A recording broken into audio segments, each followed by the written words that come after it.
Greetings and salutations. My name's David Rodwin, and this is some epic bullshit. So it's day 5, and I'm feeling fine, though I will admit, every night I lose the resolve to continue, and I think, tomorrow I'll break the fast. But then I get up in the morning, and after I've had my 2 glasses of salt water, and I'm waiting for it to come out at the other end, and I still haven't even had a single sip of lemonade, I'm feeling great. Better than I do for the rest of the day. It's almost like when I begin to drink the lemonade, I become dependent on that tiny bit of food and begin to experience peaks and valleys throughout the day. I usually feel energized after exercising as well, but today's Shabbat, so I'm going to take the day off. And also my knee really started to hurt yesterday after yoga. Which reminds me of another reason I'm doing the fast. You see, 2 days before I began, there was the Jewish holiday Tisha B'Av, which is a holiday I never celebrated when I was a kid because I didn't even know it existed. That's because it happens in the summer every year, and when I was a kid I was too busy playing tennis and swimming and catching fireflies and listening to classical music up at Tanglewood to ever go to temple. In fact, for my family, summertime was Shabbat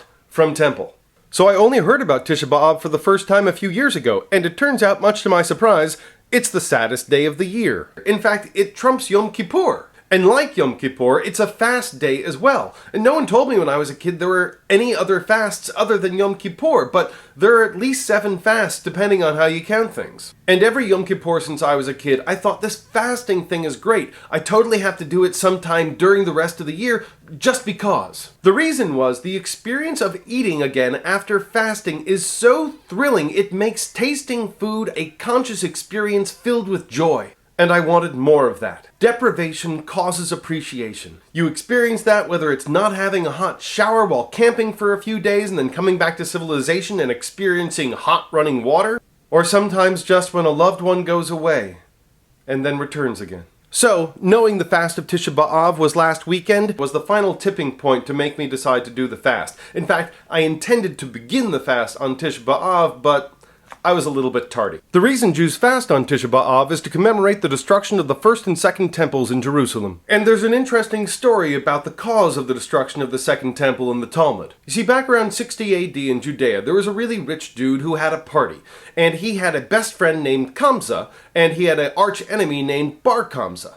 And he gave his servants invitations to give to all of the guests, but the servant screwed it up, and instead of giving the invitation to Kamsa, he gave the invitation to Bar Kamsa. Bar Kamsa thinks, wow, this is some sort of peace offering, that's fantastic, I'll go to the party. So Bar Kamsa shows up, and he's filling his plate with food, and the host sees him and is like, what the hell are you doing here? And the guy's like, I got an invitation, so I came. And the host is like, well, that was a mistake, I want you to leave right now.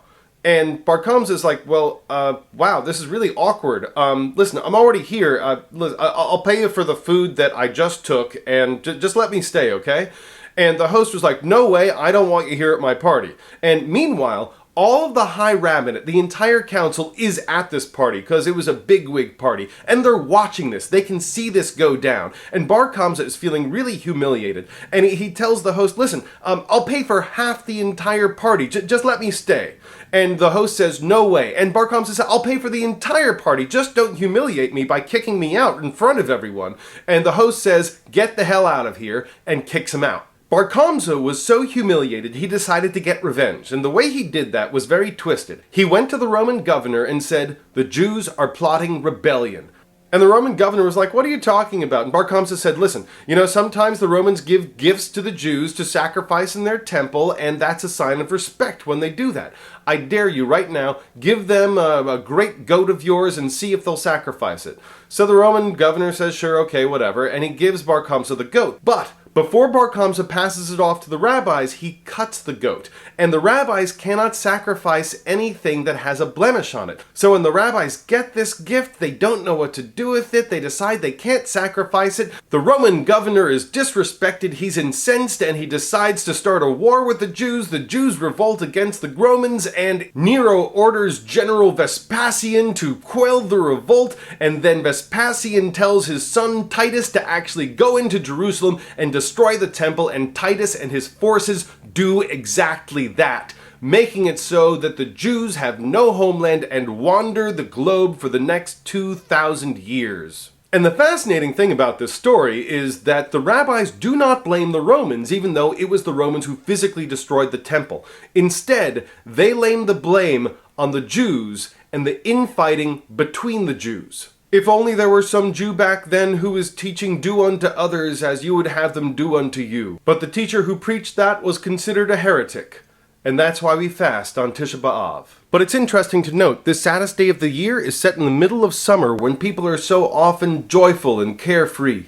At the same time, Hanukkah, which celebrates a miracle and a victory, is celebrated in the depths of winter and darkness.